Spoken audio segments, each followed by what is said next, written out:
नमस्कार, मैं प्रिया स्वागत करती हूँ आपका। आप देख रहे हैं प्राइम टीवी इंडिया।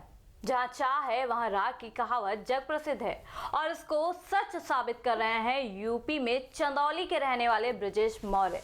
जी हाँ, पर स्नातक तक की पढ़ाई कर चुके ब्रजेश को जब कहीं रोजगार नहीं मिला तो उन्होंने किसानी को ही स्वरोजगार बना लिया। जी हाँ, चंदौली के फिरोजपुर निवासी ब्रजेश मौर्य और अनिल कुमार इजराइल की मल्चिंग विधि से खेती कर कम लागत में ज्यादा मुनाफा कमा रहे हैं। आइए देखते हैं हमारी एक खास रिपोर्ट।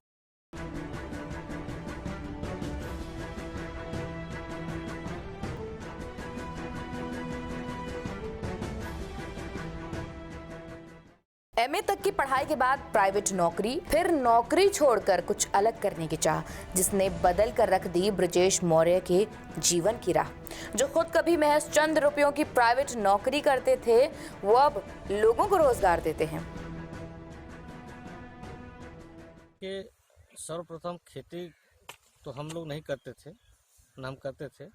इससे पहले हम लोग प्राइवेट में जगह जगह जॉब किया करते थे, लेकिन जॉब करने से प्राइवेट में वहाँ की मजदूरी जो पेमेंट मिलता था एक नॉर्मली रहता था, लेकिन वहाँ के पेमेंट और मजदूरी 12 घंटा देखते कार्य को करते हुए हमारे दिमाग में रहा कि जो हम लोग काम कर रहे हैं हम अकेले, तो केवल 12 घंटे खट रहे हैं और मजदूरी उतना नहीं मिल रही है। ऐसा क्यों ना हम कुछ ऐसा काम करें जिससे हमारी भी इनकम अच्छी हो जाए और लोगों को भी रोजगार मिले।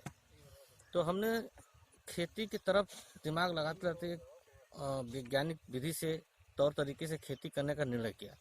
सर्वप्रथम हमने आया तो एक नॉर्मली खेती शुरू किया मिट्टी पे। केवल मिट्टी पे करते करते अनुभव हुआ कि मिट्टी से अच्छा है मल्चिंग सिस्टम, जो कि हम लोग इसको गए थे कहीं बाहर में घूमते हुए तो देखे कि ये सिस्टम अच्छा दिख रहा है। उसको हमने अपने ये चंदौली जिले में बनारस में लाया गया।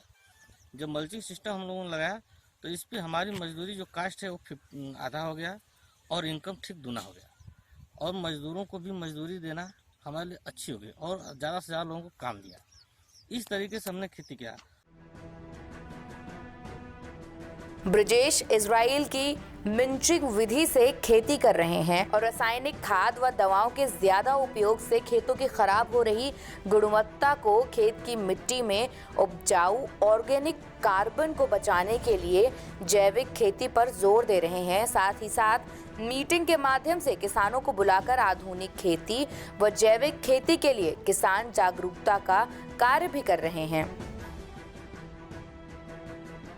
सरकार के रोल को बताते हुए ब्रजेश ने कहा कि उन्हें अब तक सरकार की ओर से कोई लाभ या अनुदान नहीं मिला है।